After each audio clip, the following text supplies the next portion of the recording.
We're going down an age where the power behind artificial intelligence is so powerful that there will be wars being fought if we do not open this source to everyone, because of how impactful it's. Throughout history, we've had people that want to take over the world, right? That's been a regular notion. Century after century, there's been someone with that notion. There's plenty of people with that notion right now. Here's the thing. It was never possible before. Now, the first person that gets to AGI will and can easily take over the world. Yeah.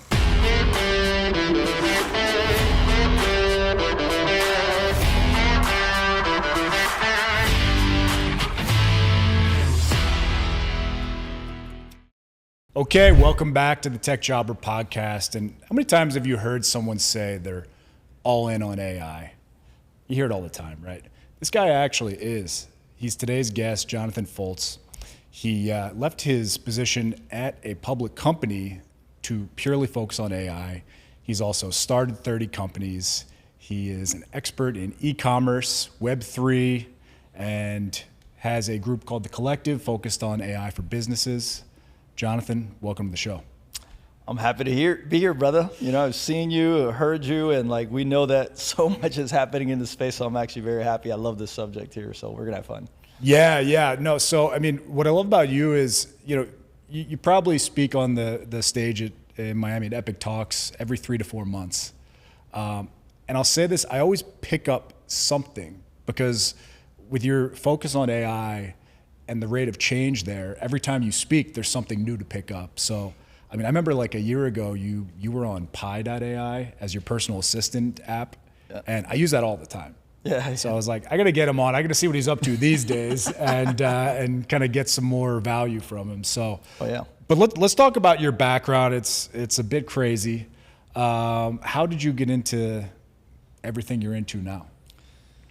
I mean, how did I get into entrepreneurship was just at a young age, wanting to figure out ways to make money and probably not being good enough.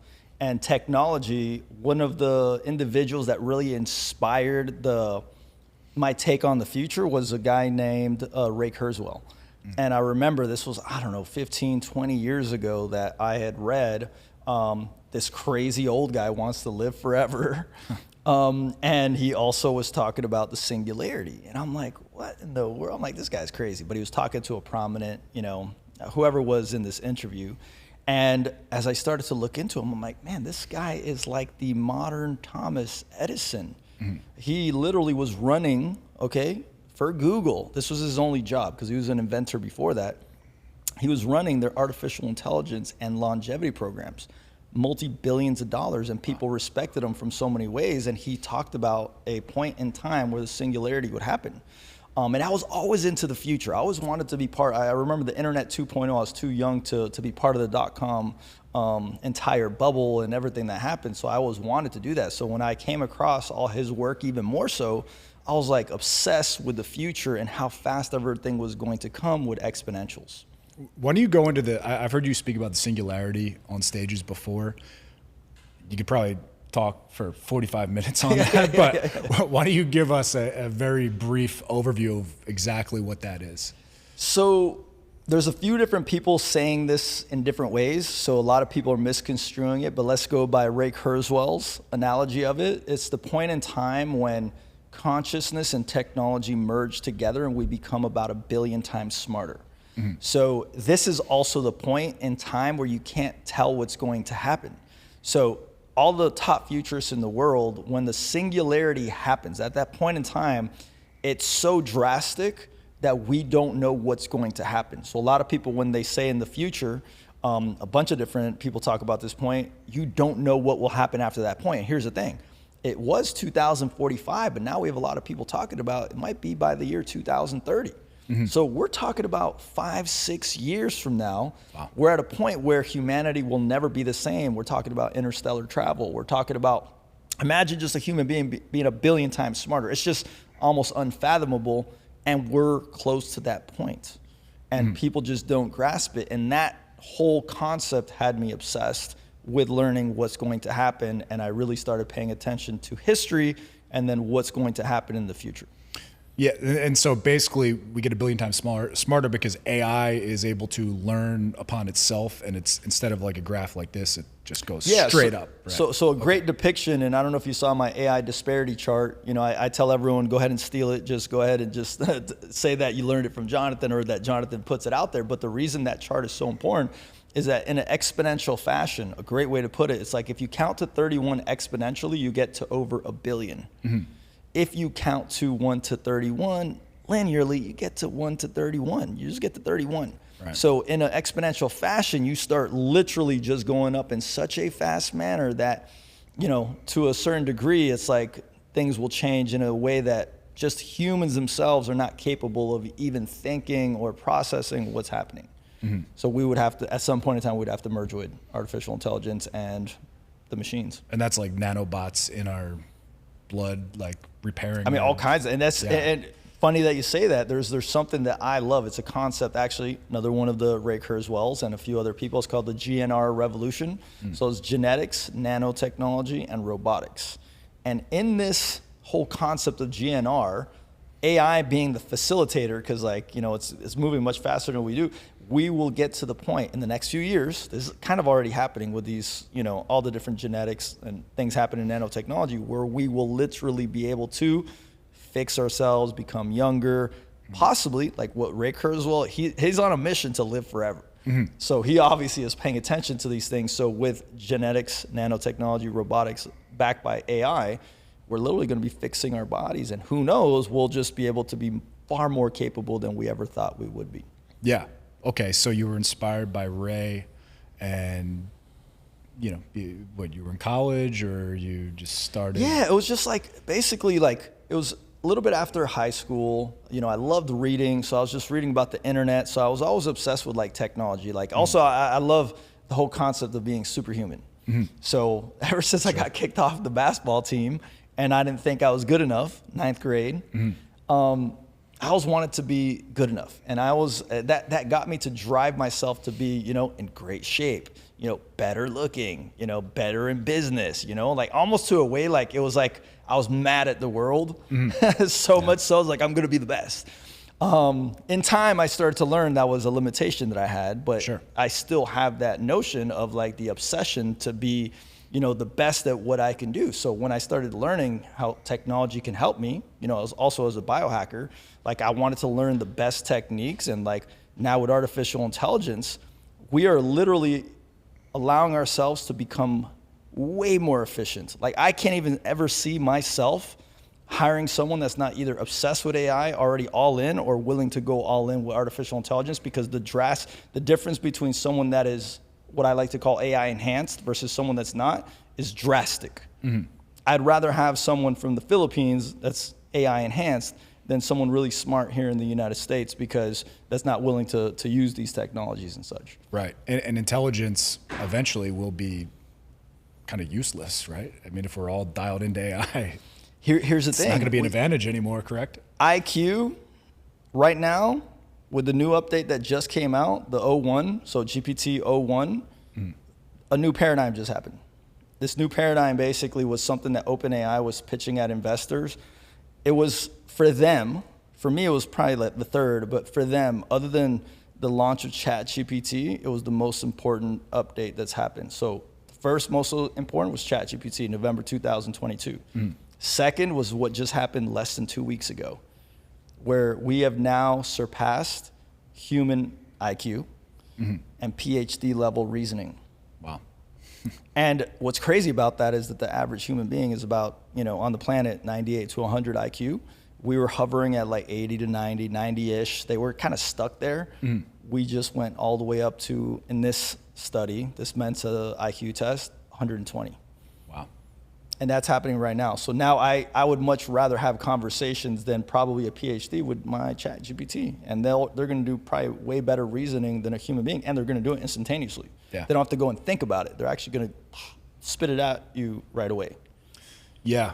Yeah. Well, actually, real quick before we kind of deep dive into that stuff, what are some of your best biohacks? We have a lot of young men that watch the show. Yeah, just give us some of your best biohacks real quick. Yeah. I love biohacking, by the way. Yeah, great. That's a great one.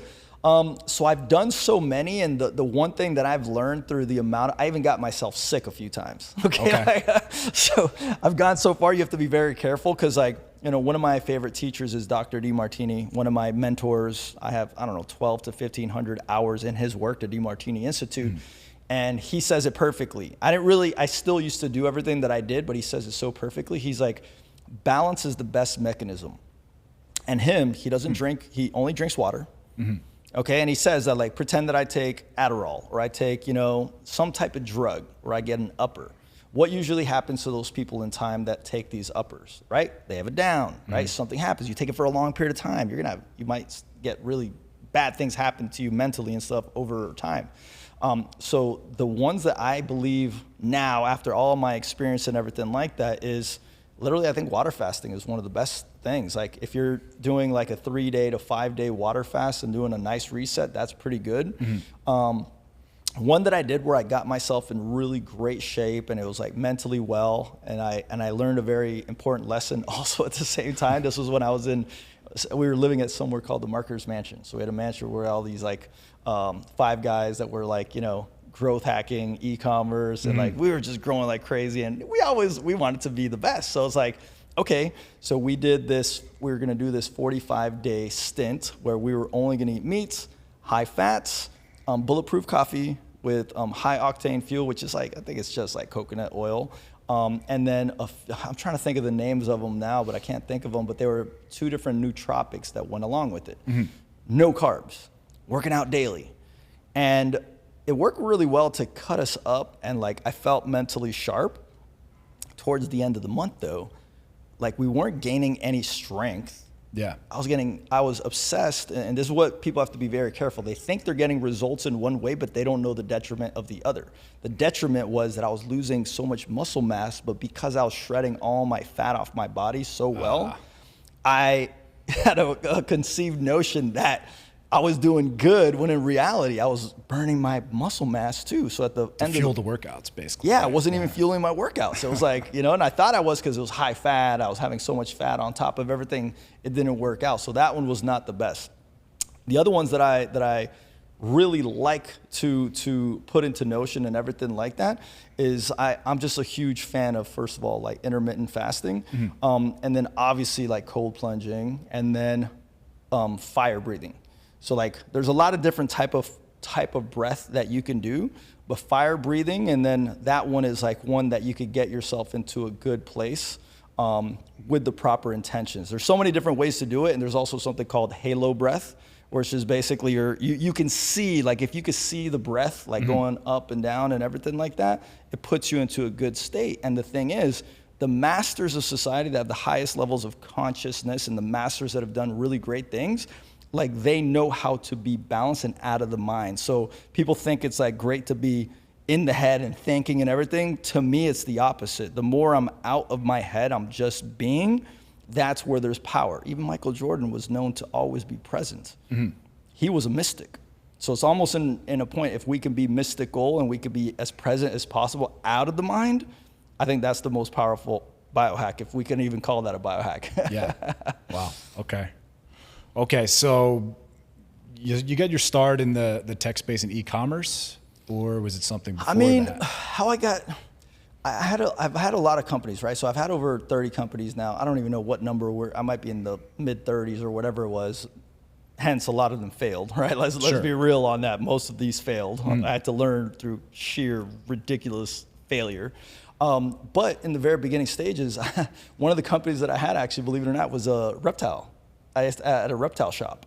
So I started off by selling, literally, no joke, I was selling baby hermit crabs and turtles. Wow. And then I started selling iguanas, and then bearded dragons, and then this, and then whatever. And then, got out of that for a little bit, came back into it because I got hustled by a 12-year-old kid. So when I had my pet shop, I needed bearded dragons, believe it or not. And these bearded dragons during Christmas time were rare. So I found a kid on Craigslist. Okay, this is what shifted me into a different way of seeing the world too. It seems so insignificant, but for me it was so significant that a 12-year-old kid, he came to my shop to sell me these dragons. Usually these dragons are $20. I'll sell them for 80 to 100, 60 to 80 bucks, and then you'll sell a setup. It's right before Christmas. And the kid comes in, and I'm with his mom, but I'm negotiating with the kid. I'm like, okay, here's $20 for each one of them. There's 19 of them, $380. He's like, what is this? I was like, oh, this is how much for the dragons. He's like, no. He's like, I want $100 a piece. And I'm telling the kid, I'm like, that's more than what I sell them for. Wow. And he's like, okay, all right, I'm gonna go sell them to someone else. And he's walking away. I'm looking at his mom. I'm like, what? I'm like, what's going on? She's like, it's his business. Wow. And at that point, I realized I ended up having to buy him from the kid. And I realized I'm expending my time literally per hour instead of like figuring out how to multiply. This little kid just hustled me. Wow. and that was not just his only, it's called the clutch, right? So a clutch of eggs. The kid was freaking doing a bunch of them. And this is a 12-year-old kid. Yeah. And I was like, to me, I'm like, I got to start doing endeavors where I could scale. And then because of that, when I was in the reptile industry, I stopped going from doing stuff like in physical locations wise, and that's where I got into e-commerce. And then I started selling reptiles online. And I was actually one of the people that kind of disrupted the entire multi-billion-dollar reptile industry. It was my company and it's called Breeder Circle. The other company was Ben Siegel's, and we started doing auctions away from the old way to doing it, live commerce. And we were the first ones to do it, and we completely disrupted the entire reptile industry. After that, everyone hated us in the beginning, and then it became a normality in time. Yeah, to take it online. Basically. To take it, it used to be in forums, and then they started doing auctions, and everyone loved doing the live. So it's kind of a form of live commerce on Facebook. Yeah. Now you can't do it anymore because they don't want animals being sold on Facebook, right. but at the time we could. Wow. Yeah. Okay, so now from the reptile, now you have an e-commerce understanding. What do you do with that? Yeah, so from there, I just started going into e-commerce. I got burnt a bunch of times by like developers and designers and such, where that's where Digital Age Business started, where I was like, okay, I'm just gonna start my own agency because these guys keep ripping me off. Right. First and foremost, I'm gonna have to learn how to do this. And then secondly, I'm like, I don't want that to happen to other people. I will never be that guy that burns someone because like I hated the way it felt. Like I did not want to get burnt. I'm like, I got to do a better job. So that's where my agency came from while I was doing e-commerce. So I was running my reptile company and Digital Age Business, my marketing agency, side by side. Yeah. And then that started figuring out like how to advertise, how to run ads, how to do better branding and everything. And that's I also got obsessed with like technology and such. So it was kind of like a evolution of learning e-commerce and learning tech and learning brand. I love branding. And that's kind of what took me into finally the big endeavor, like going more hardcore into e-commerce, and then finding the one company that we had where we did over $45 million in revenue. We ended up getting acquired by the public company, and that gave me ownership in the public company, got me into the public world and everything like that. So what was that company? That was Aphrodite's. Okay. That got acquired by the public company. Yeah. And then the public company, it was funny because like one of the companies I used to look up to was called Gear Bubble. And they were a print-on-demand company. The reason I went into hardcore e-commerce was because I saw that you can sell product that you didn't own. And I didn't have to have all this huge money. And I was like, what? I'm like, man, I had a t-shirt business and during the reptile days, and I would actually sell it out, but it was so much work. I would go to one show and I'd sell out everything. But then I'd have to go find the shirts, go find the print them, figure out the print was good. I had to put a lot of money on the table. And then when I figured out that, I'm like, I don't have to do any of that. Yeah, my profit is not as high, but I'm like, I don't have to do any of that. And they ship it for me. Yeah. That was the game changer that got me to do it. So when I got into e-commerce, I would look at this company called Gear Bubble, which was one of the pioneers in the print-on-demand space. Don Wilson, which is a great friend of mine, by the way. He was the guy also that was the first guy doing I think he got sued by Facebook because he was grabbing data and then showing shirts of people with their information on it. So imagine getting an advertisement. This was way back in the days. Yeah. With your name on it, that you're from whatever country you're from, because maybe your last name, and that you like a beer or something, like whatever it is. He was doing that. So I never thought for a second that I would have been acquiring his company. At least part of it in the public company, and we ended up acquiring Gear Bubble, a company that had done like $160 million in revenue, and it was one of the pioneers. Yeah. And because of my trajectory and just being at the right place at the right time, we got to do that, and that was one of the acquisitions that we made. Yeah. And when you say you got burned, do you mean you paid developers to code things for you, and it just was garbage, or they didn't do it? So both, two things. So yes, like horrible. Just they didn't know what they're doing. And I literally sometimes I'd given a guy money and he disappeared. So like I got burnt many times that I was just like, I can't let this happen. And the quality sometimes was so horrible. They just would not, do things on time. And for me, I was like, I'm like, there's got to be a better way. Yeah. Okay. So you get acquired, and so where does that leave us? So funny enough, this was right after the pandemic. Actually, if we go back in time, I was trying to get out of Miami. Actually, believe it or not, I'm like, I don't like Miami. Nobody likes to share. I had just been in Scottsdale where I don't know if it was the group of people I was in, everyone was helping each other. And I'm like, why isn't this happening in Miami? You know what? I got to go to San Francisco. So that same company I was supposed to sell to the public company, Aphrodite's, it was a jewelry women's brand, okay? That same company I was going to get acquired for 8 figures. And then we had a startup called Pitch Investors Live, which was like a Shark Tank on an app, all on the blockchain. We were way ahead of our time. Like even today, there's not even something that exists now today. And we built that in 2017, built it. It actually was functioning. And what ended up happening is I was going to get a huge investor in Silicon Valley. We just won Grant Cardone's pitch competition with a $100,000 prize. And from there, me and my business partner out of Pakistan, Umair, we were in Las Vegas about to head over to San Francisco. If you remember during the pandemic, what was the first city that got hit by COVID?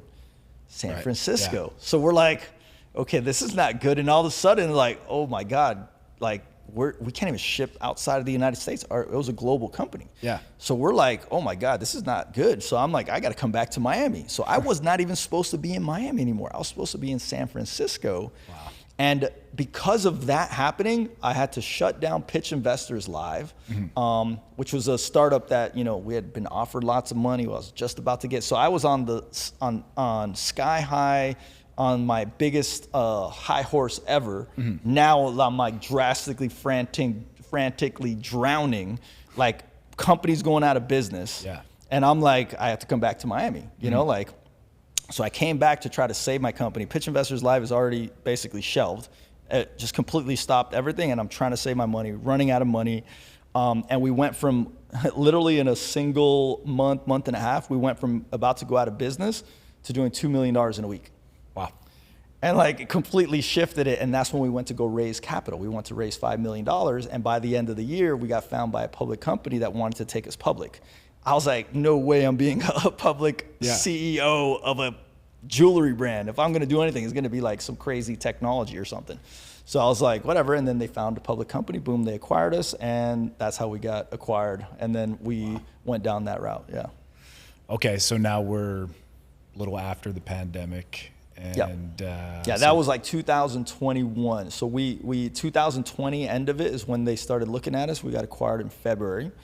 And then from there, about only 6 months later, we acquired Gear Bubble. And then from there, I think another a year after, I started Legion, which is another community. In the meantime, I had other companies. Digital Man was another one. I tend to like the community model because it's not that I like to host masterminds and host events only. It's just the reason I do them is, first of all, I know how beneficial they are. Yeah. I started spending a lot of money on my own self-development, on going to communities, going to masterminds. And all of a sudden I started to realize if I'm in a room with some super high level people that are paying money to be here, they want to do deals. Yeah. It's not like going to these free Miami events. People that are like, oh, this is free. It's there's a different type of person when you go to something paid.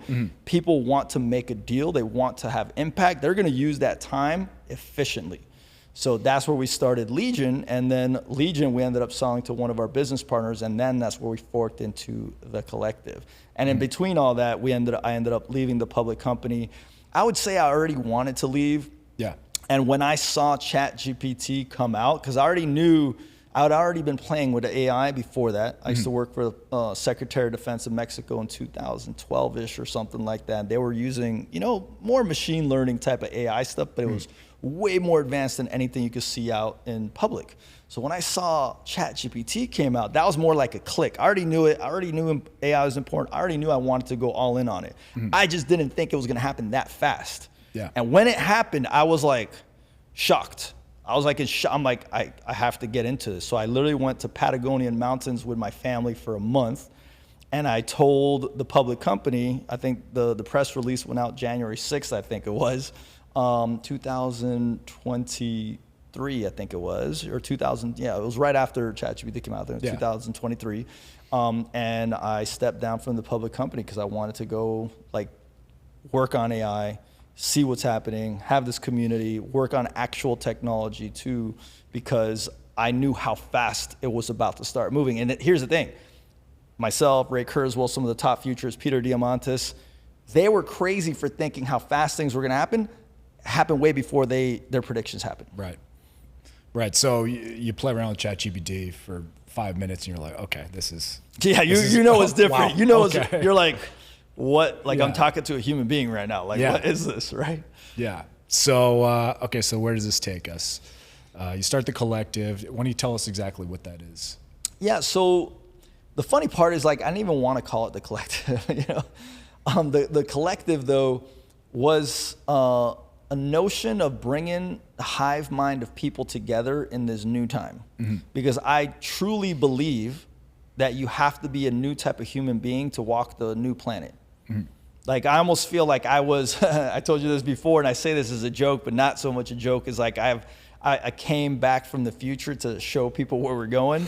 It's like. Things are going to happen so much faster than we can imagine that next thing we're going to blink and we're going to be in a much different place. So when I saw these things happening, I'm like, okay, I could go ahead and start creating technology now, but this is so early.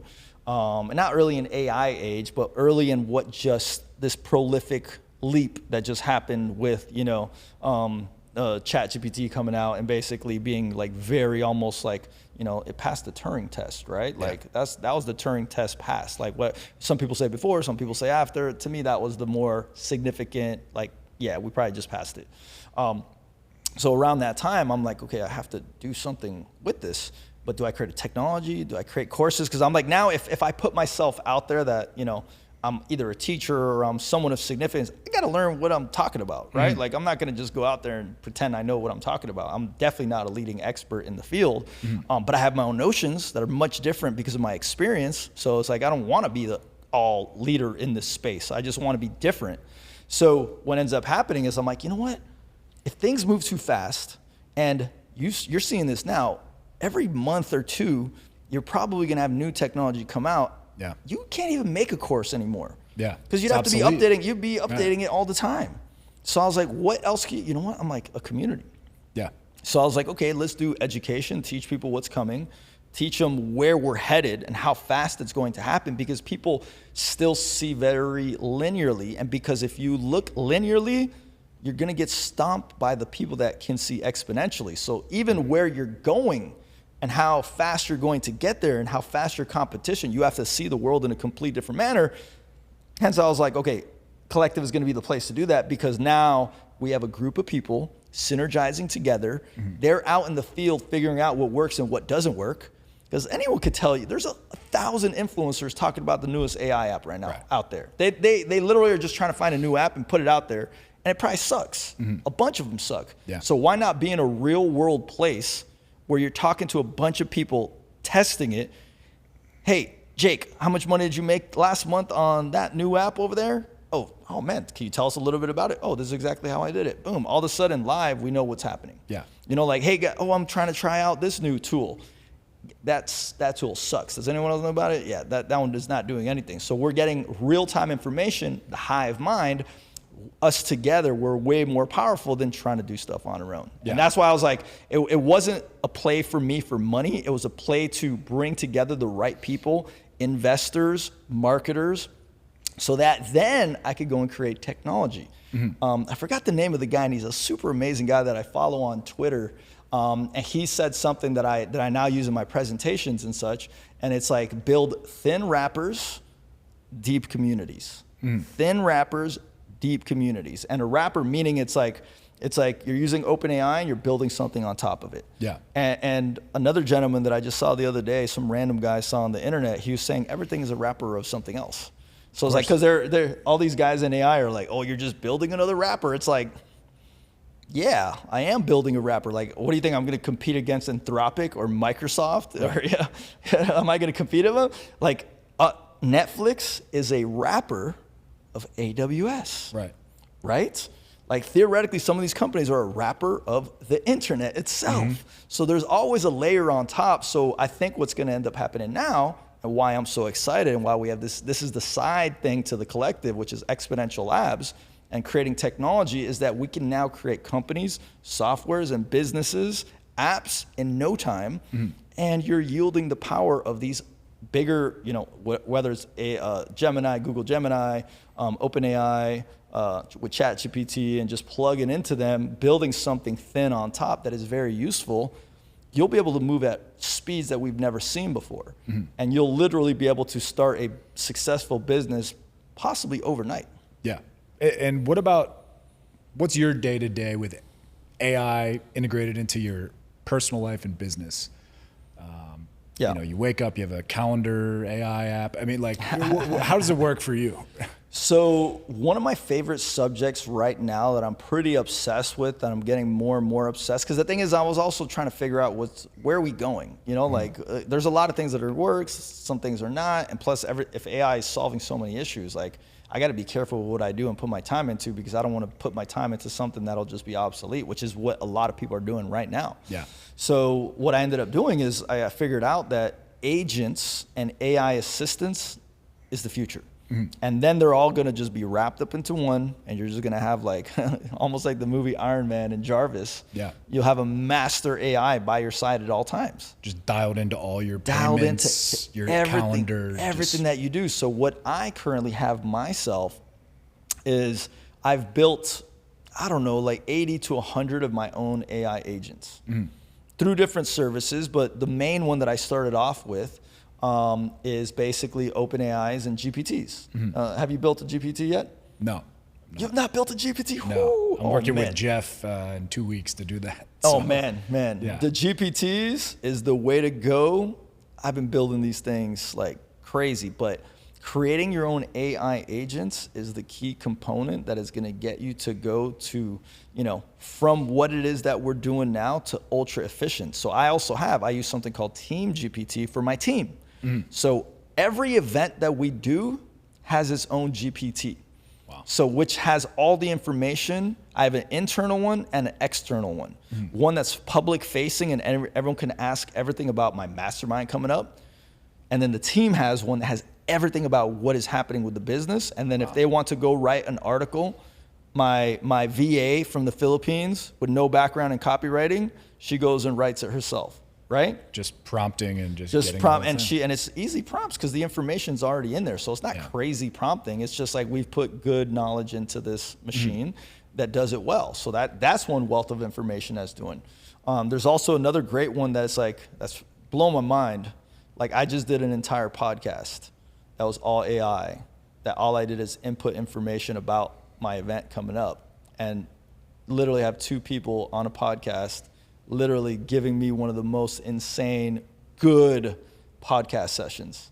And I didn't write a single. Was it your voice on the podcast? No, it wasn't. I could go that way. I could change it to do that, but it automatically made a podcast session based off of documents I fed it. So I didn't even tell it. I didn't say, hey, this is the type of podcast to do. It did it all on its own, and it sounds like 2 human beings. Wow. So you fed it all the information about your event and said, create a podcast where 2 people are discussing my event. Yeah. Basically. Yeah. Now, what apps are you using to create the GPTs? When you kind of go So the GPTs themselves, there's many different wrappers on top of it, but the most simple one that I think everyone should do, we even have something, we have a 7-day AI mastery challenge, which we actually give away for free. I would love for you to take it and give me some feedback. Like, I've had legit crazy business owners, like 9-figure, 8-figure business owners do it. And then I've had someone that has never touched technology. They all love it. Okay, so it's like what we do is we take people through 7 days of actually going through AI. Like, I want to get your feedback when you do it and stuff like that. I'll provide a link of like what it is, and it's absolutely for free. That's another gift that we're giving away to people, because I was like, I was going to charge for it, but then I was like, you know what? Like, it's kind of not one of the things that I'm very much about. It's like, I believe the whole world needs to have access to this type of technology, which was why OpenAI started what they were doing. Right. Now they're not doing that. And it pisses me off. You know what I'm saying? Like, that's why Sam Altman got left by himself right now. Just yesterday, his CTO, the rest of the powerful team has left his CTO. Now she's gone. The executive board just walked out on him. They're gone. I mean, it was piece by piece, but the last piece, the last biggest one that was by his side, the woman CTO, she left yesterday. Yeah. So what do you see for the future for OpenAI right now? I mean, here's the thing. They are self-imploding partially inside. Elon Musk is suing them because the reason he gave them the first $100 million and probably helped a lot in the beginning was because it was supposed to be open. Right. And the whole reason and non-profit as well. And they were not supposed to profit. What do you think they're doing right now? Yeah. You know, and here's the thing. How I almost see Sam Altman, and look, I love his demeanor. He's an amazing guy, but I almost see him a little bit, and I hope I'm wrong, as like, he was like Luke that becomes like Darth Vader. Like, you know what I'm saying? Like, I hope I'm wrong about it, but it's like, you lied, dude. You lied, and you're now going for profit. That's the reality, and I believe that, and I've spoken about this before, that we're going down an age where the power behind artificial intelligence is so powerful that there will be wars being fought if we do not open this source to everyone, because of how impactful it's throughout history. We've had people that want to take over the world, right? That's been a regular notion century after century. There's been someone with that notion. There's plenty of people with that notion right now. Here's the thing. It was never possible before. Now, the first person that gets to AGI will and can easily take over the world. Yeah. So is it possible that Sam is just desperately, frantically doing whatever he can to possibly be the first to get to AGI? And that could be a good or a bad thing. Maybe he's like, okay, I want to make sure I can empower the rest of the world. I know maybe he gets faster to AGI by not being an open company. Maybe he has other intentions. The thing is, it's like, it's a war right now. Like, we're in a war that people don't know yet to such a higher degree that we will most likely see war type tactics happening in that world in the next, 2 to 5 years, just because you either need energy and you need compute. And those are going to be two of the most important elements and literally assets that you can have in the future. Like, nothing else matters. If an AI can build out everything, can empower robots, power companies, do everything for you, why do you need to concentrate on other things? All you need to do is have money to make sure you have more compute and more energy. Yeah. Energy and compute is all you're going to need. What's your best guess on, do you have like is it just like unpredictable? Do you have a 5-year kind of timetable of here's what things might look like? Is it 10-year, 15-year? Here's the thing. Emad Mostaque, he's one of the few guys I highly respect. He was the CEO of Stability AI. Okay, he's one of the guys that also shaped a lot of my thinking in the beginning of, let's just say the AI race that we're in right now.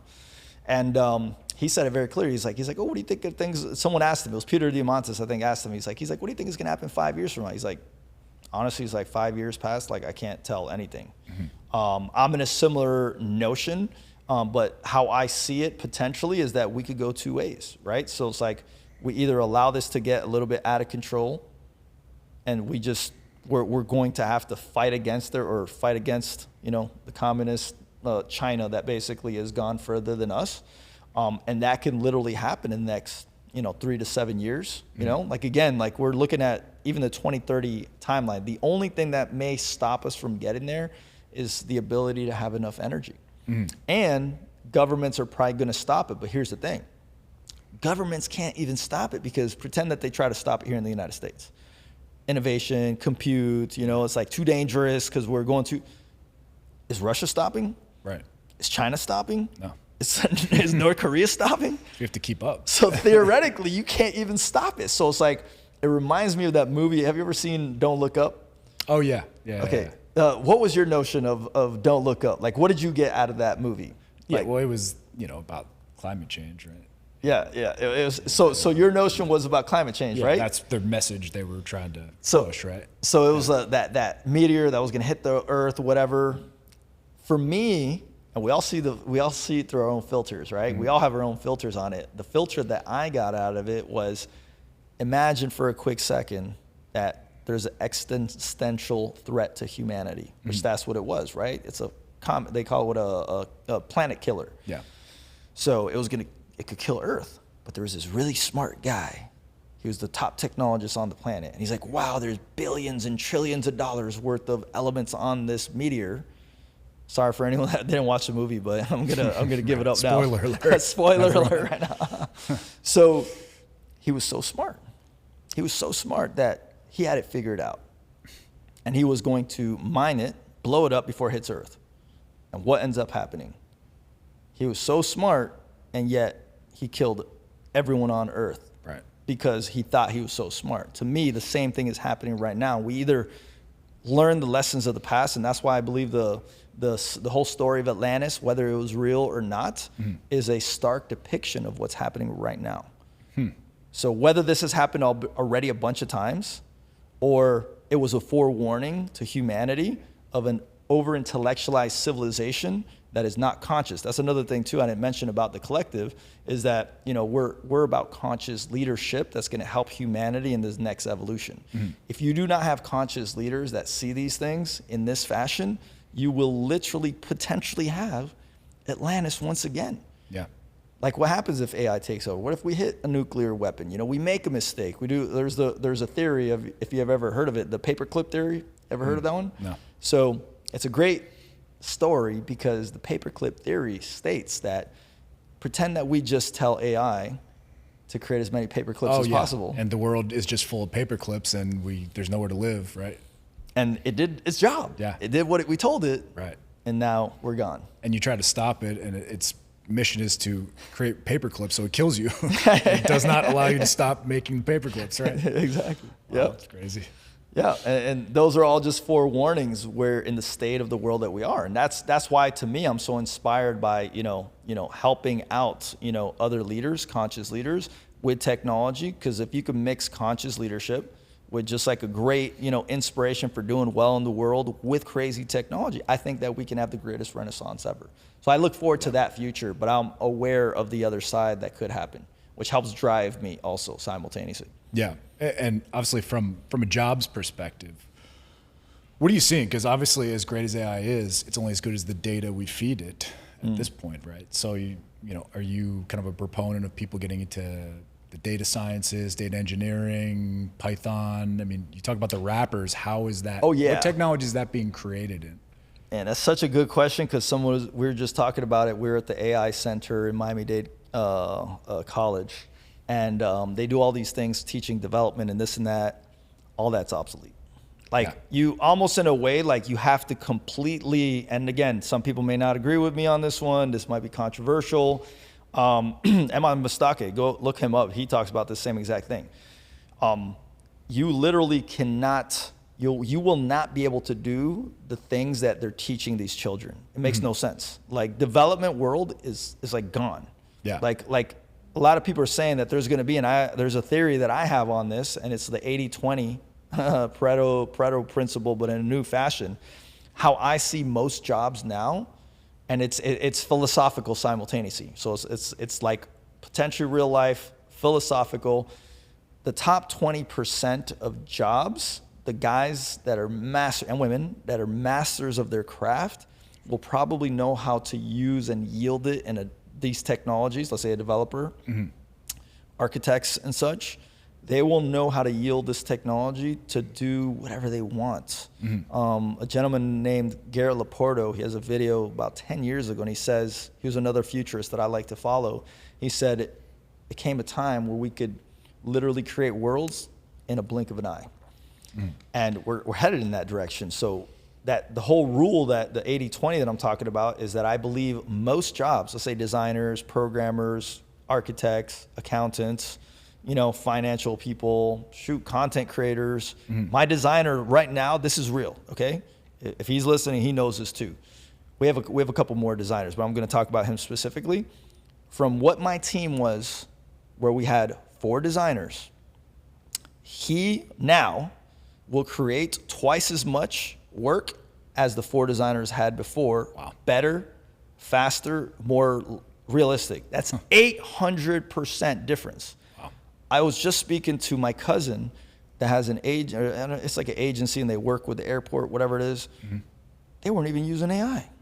And I'm thinking to myself, I'm like, you're in big trouble. Yeah. Like, imagine competing against me. If I was a marketing agent, he's a marketing agency, and I'm using these tools to the highest degree because we're using them very highly, right? Yeah. And we're using the best tools out there. He's using, obviously, Midjourney, the fastest one in Midjourney, Photoshop, Photoflies, I think it's called, and then a few different apps that we use, but he knows the entire stack, and he's fast. Wow. He will demolish other people that are not using the tools, or they think they're using the tools. So that 80-20 rule, I think that most people, like anyone and everyone, must almost be obsessed with learning as fast as they can the best tools in their niche, and then just putting themselves as the leader within that, teaching people whatever it is.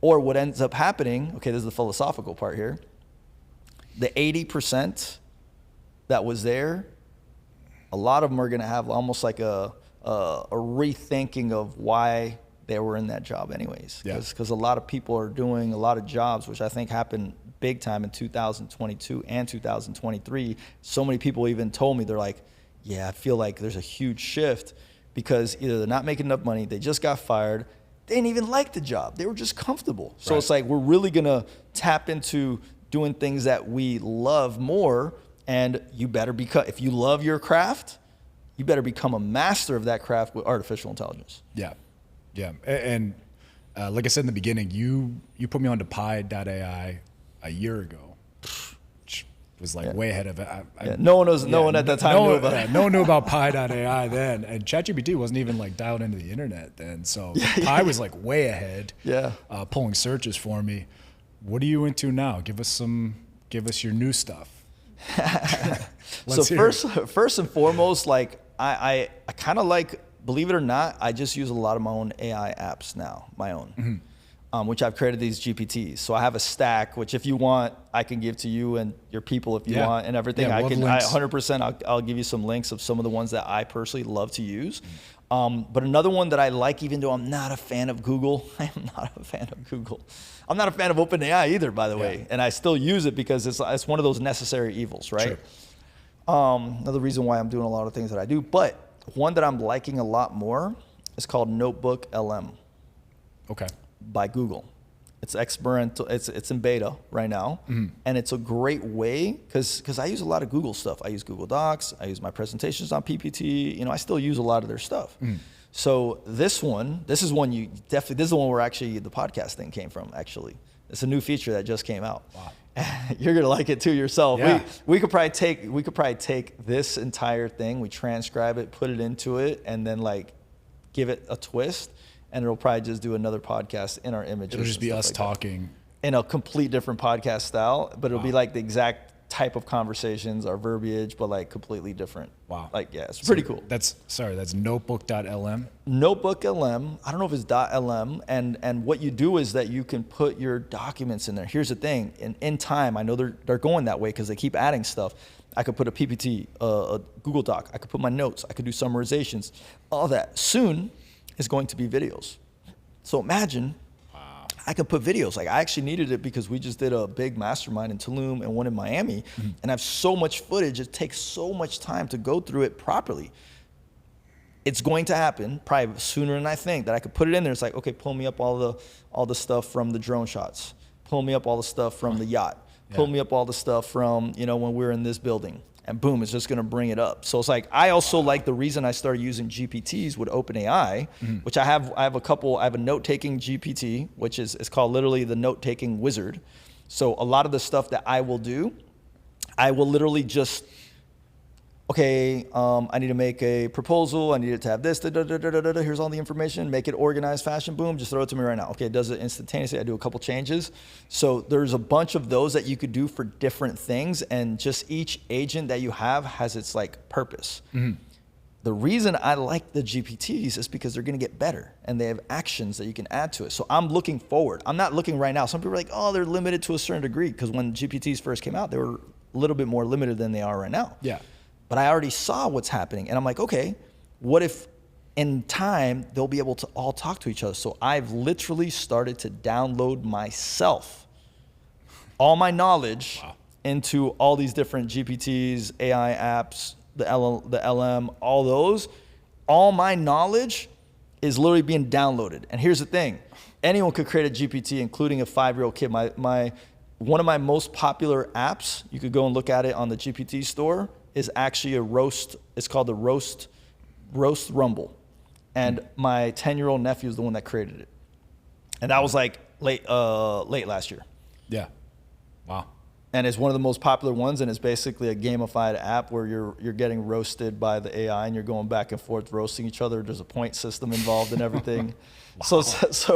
So you can literally, and in time, all this amalgamation of information, because it's not, see why mine are so good is because I have mastered many different crafts to the degree that I have, obviously not to a high degree, but to the degree that I have, I've done a good job at figuring out, how to make money, how to organize my time. I'm a time hacker, so I'm putting that knowledge into the AI, just like you said, data. So that is valuable. Anyone could go and try to create their own organization app. Like it's easy. Hey, make an organization, make it.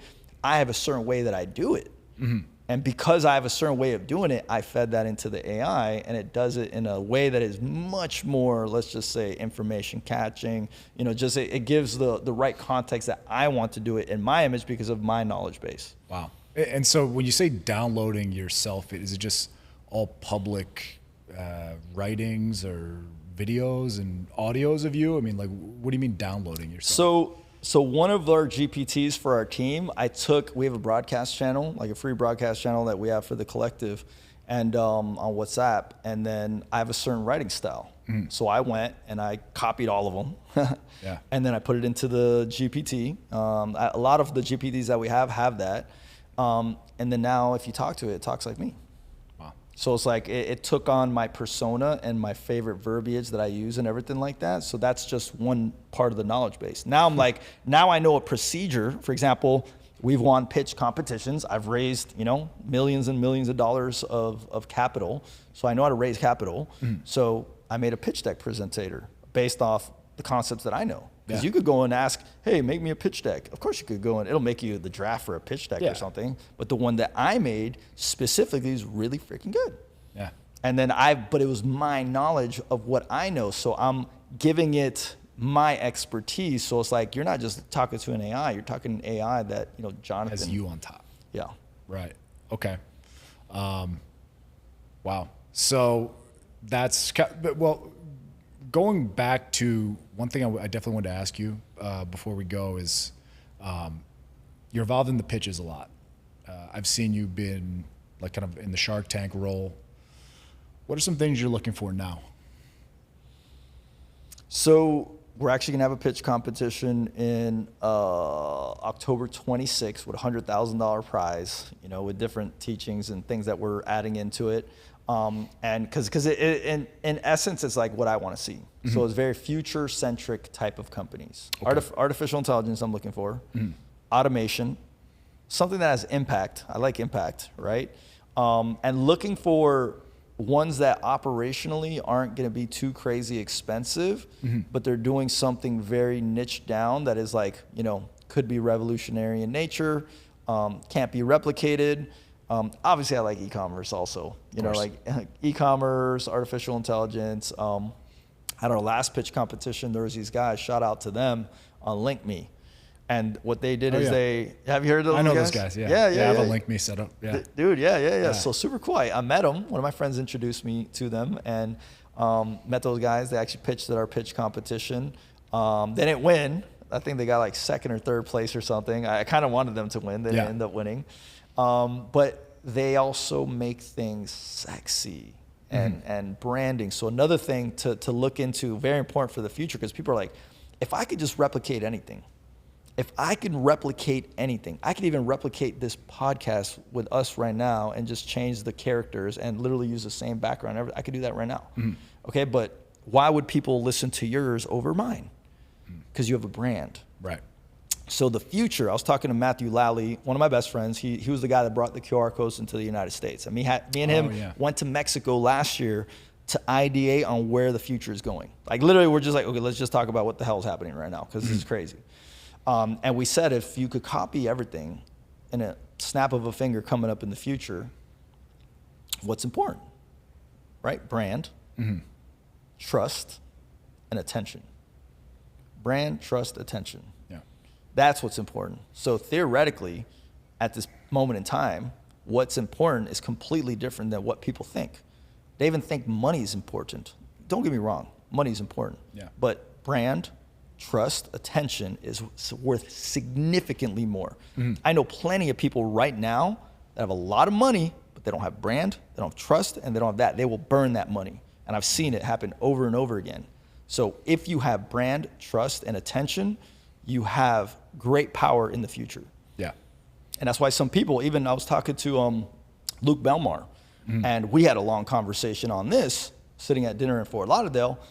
Literally, he's trading millions of dollars for attention right now. Yeah. You know, and we had the conversation, it's called the race to zero, where it's like things are gonna become so freaking cheap. It's like, what's gonna be important? Probably attention. Can you grab people's attention? You know, so it's like just looking at the world, you have to look at it in a different fashion. And that's another reason why all these creators and, you know, kids are trusting their social media influencers more than their parents and stuff. Right. You know what I mean? Like, it's a different world. Yeah. So it's so that's one thing you're focusing on is the branding, social media stuff. Yeah, branding, building the community, building technology. You know, we have a couple AI apps that we're going after and an AI hardware assistant that we're building and such. Wow. So the whole notion of Exponential Labs was to create a ridiculous amount of softwares, businesses, and companies, you know, like just because it's going to get so much easier and just create really useful stuff and promote a better world through conscious leadership. And, you know, I don't know if you've ever heard of the maps of consciousness or power versus force with David Hawkins. Yeah. You know, like a more conscious world will be a better world for the future. Yeah. Yeah. And before we go, why don't we talk about your event at the end of October? Oh yeah. I'm very excited. You know, it looks awesome. Yeah, you showed me the pitch deck. Cool.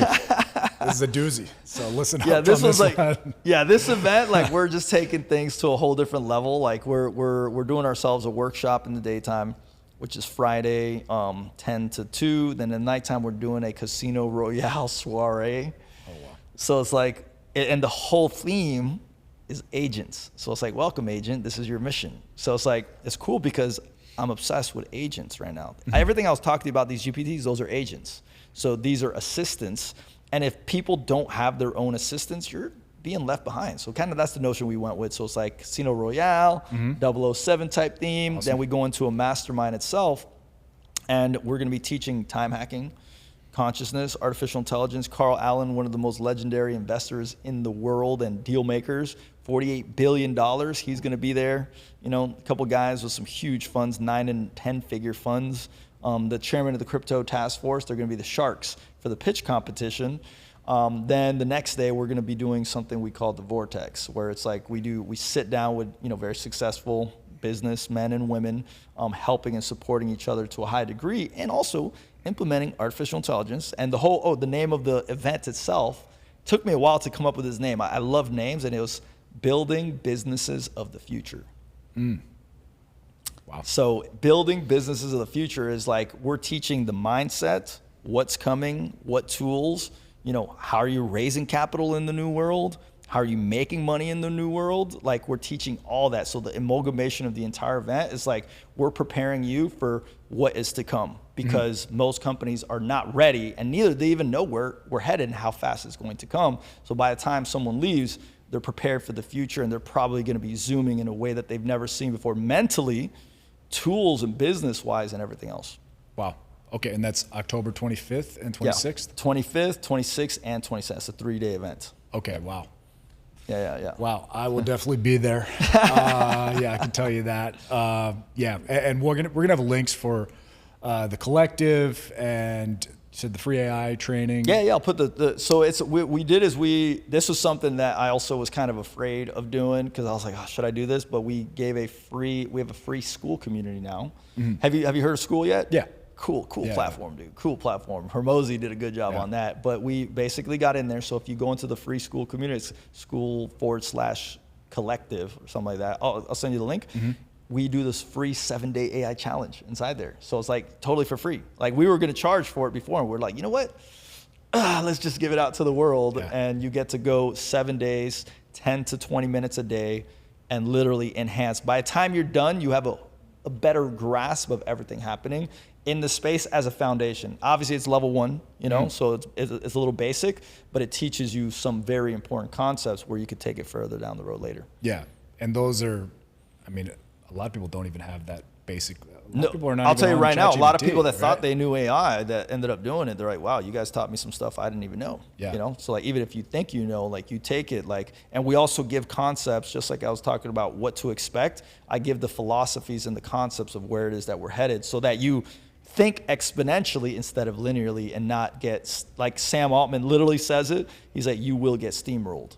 And people are getting steamrolled right now. They think, oh, the economy's bad. Oh, it's this. It's like, there's extremely successful people right now, but they're literally demolishing the competition because they're using the tools correctly and they're using AI and they're absolutely demolishing other people right now. And I'm seeing it in real time. A bunch of people, even in our community, are killing it. Friends of mine just demolishing the competition. Yeah, I know. In my the recruitment business, people that were ahead of the game with automation and AI, probably 2 years ago, before you knew the outreach was automation and AI, they had such an advantage. So I kind of was like, I'm never going to be left flat-footed again in this space because I see what they're doing. And I'm trying to play catch-up now. So I'm like, okay, well, now I have to find the next thing while I play catch-up on that. Yeah, So, yeah. At least you're thinking ahead, and that's why it's so important that you're doing this podcast, like teaching people about, you know, like what's actually happening and bringing people in AI. Like I just thought, like for me, it's so obvious to like go harder into it. So when you told me, I was like, first of all, I love this subject. Secondly, for you, you're on the right track, and you're actually helping a lot of people by doing that. So you know, big ups to you for like helping, supporting people that have to know this information. Yeah. Okay. Well, we're going to have links for the collective, the free AI training, the free school, and obviously the awesome, Mastermind. What's it called? Building Businesses of the Future. Building Businesses of the Future Mastermind. All those links will be below. Do you have anything else you want to just leave us with? I mean, so the last thing that I will leave us with is that we are in a new timeline on the planet. And in this new timeline, things that were important no longer are important. And we have to see the world with a different lens. And as long as we see this world with a different lens and we care about humanity, you know, that like we elevate ourselves consciously, be aware of what's happening, we will go to a great different state and we will see things that we never believed possible or even magic. And we're now entering into the greatest renaissance that we've ever seen. So just pay attention. Enjoy the moment. It's going to be a wild roller coaster ride, but the more present we are, the more we enjoy, and we do what's inspiring, we're going to get the furthest that we can and enjoy the ride. Yeah, and stay up on that AI because again, I was left behind from what people were doing 2 years ago. That's not going to happen again. I'm going to make sure of it. And I mean, if you're just using ChatGPT to write little emails, like, you know, you have to start expanding your horizons there too. Yeah, and there's a lot more, right, than that, like AI enhanced. That's just, now that's almost the bare minimum. Like now there's way more to it to get infused and become AI enhanced. Yeah, awesome. This was incredible. Thanks so much for coming on. And we'll catch you guys next time.